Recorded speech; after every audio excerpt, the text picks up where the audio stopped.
ఆఫ్ఘనిస్తాన్ అనేది ఎప్పటినుంచో గూడా అల్లకల్లోలంగా ఉన్న దేశాల్లో ఒకటి. గతంలో సోవియట్ యూనియను, అమెరికా ఇద్దరు గూడా కొట్లాడుకొని ఆఫ్ఘనిస్తాన్‌ని అల్లకల్లోలం చేశారు. అక్కడి నుంచి ఆఫ్ఘనిస్తాన్‌లో తాలిబన్స్, అల్-ఖైదా వాళ్ళు రకరకాల రెబెల్ గ్రూప్స్ అక్కడ బయలుదేరి నానా బీభత్సం జరిగి రోజుకి 2, 300 మందికి పైన చనిపోతూ వచ్చారు.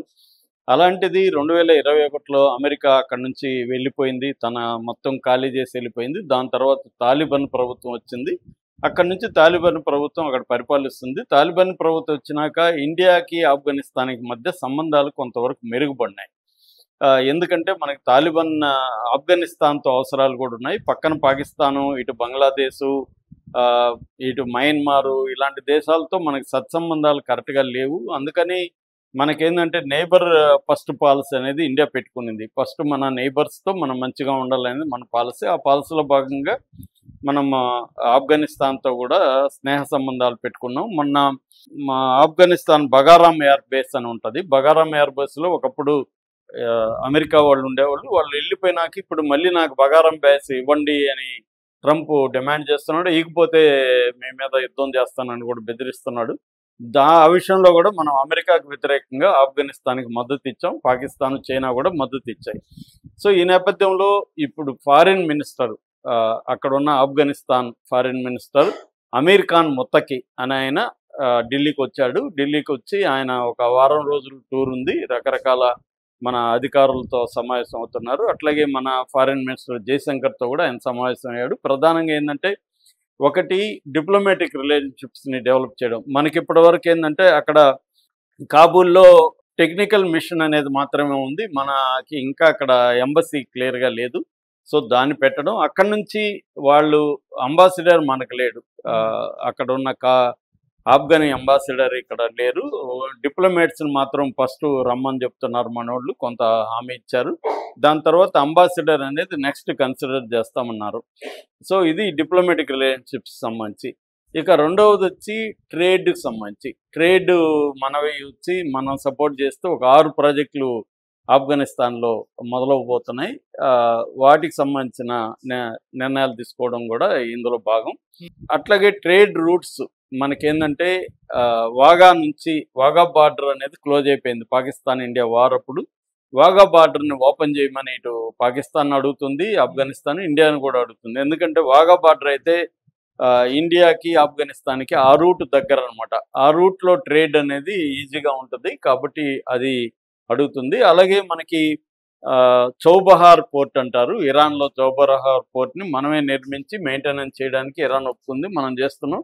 ఈ లోపల అమెరికా అడ్డుపడింది. దాన్ని చేయొద్దు, ఇరాన్ మీద మేము ఆంక్షలు విధించామని చెప్తుంది. అది కొంత ప్రతిష్టంభన ఏర్పడింది. ఇప్పుడు వీళ్ళు అది కూడా అడుగుతున్నారు. ఎందుకంటే చౌబహార్ పోర్ట్ వల్ల మనకేందంటే మన వస్తువుల్ని మిడిల్ ఈస్ట్ వాటికి, ఆఫ్ఘనిస్తాన్‌కి వీటికి ఆ రూట్ కూడా బాగా దగ్గరగా ఉంటది. కన్వీనియంట్‌గా ఉంటది. ఈ ట్రేడ్‌కి సంబంధించి మాట్లాడడానికి కూడా ఆయన వచ్చాడు, జరుగుతుంది. ఇంతవరకు బానే ఉంది. ఎందుకంటే ఇండియన్ గవర్నమెంట్ కూడా కరెక్ట్‌గానే డీల్ చేస్తుంది ఒక గవర్నమెంట్‌తో. కానీ ఇప్పుడు ఒక వివాదం ఏమొచ్చిందంటే ఈయన వాళ్ళ ఎంబసీలో ఒక ప్రెస్ మీట్‌కి ఏర్పాటు చేశాడు. అది ఒక 30 మినిట్స్ ప్రెస్ మీట్ అనమాట. ఆ ప్రెస్ మీట్‌లకి ఓన్లీ మగ జర్నలిస్టులకే ఆహ్వానించారు. మామూలుగా వాళ్ళకి కొన్ని రూల్స్ ఉంటది. వాళ్ళ దేశంలో షరియా లా అంటారు. ముస్లిం లా, ఇస్లామిక్ లానే ఉంటది. వాళ్ళ కంట్రీ పేరే వాళ్ళేం పెట్టుకున్నారంటే ఇస్లామిక్ ఎమిరేట్ ఆఫ్ ఆఫ్ఘనిస్తాన్ అని పెట్టుకున్నారు.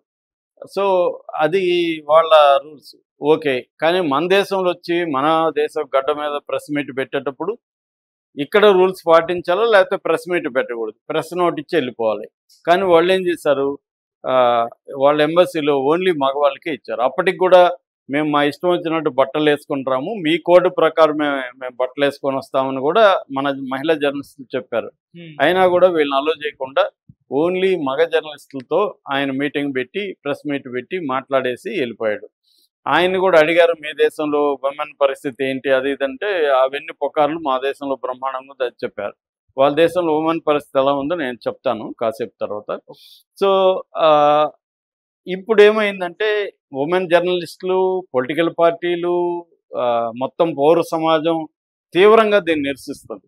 అంటే ఇప్పటి వరకు ఇండిపెండెన్స్ వచ్చినాక ఏ ప్రెస్ మీట్లో కూడా ఉమెన్ లేకుండా ఒక ప్రెస్ మీట్ కూడా జరగలేదు. ఉమెన్ జర్నలిస్టులు కంపల్సరీ ఉండాలి ఇండిపెండెన్స్ వచ్చిన తర్వాత.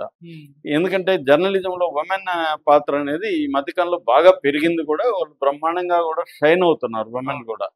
అలాంటిది మంది డెమోక్రటిక్ కంట్రీ, పైగా మోడీ ప్రభుత్వం కూడా నారీ శక్తి అని చెప్పి మాట్లాడడం, ఉమెన్కి ఆల్రెడీ అసెంబ్లీ అండ్ పార్లమెంట్లో 35% పర్సెంటేజ్ ఇవ్వడం, ఉమెన్ రోల్ని పెంచడం అనేది ట్రై చేయడం. ఇటు రాహుల్ గాంధీ కూడా మొత్తం రాష్ట్రాల ఉమెన్ నాయకుల్లో 50% నేను మొత్తం నాయకుల్లో 50% ఉమెన్కి ఇస్తానని ప్రకటించడం.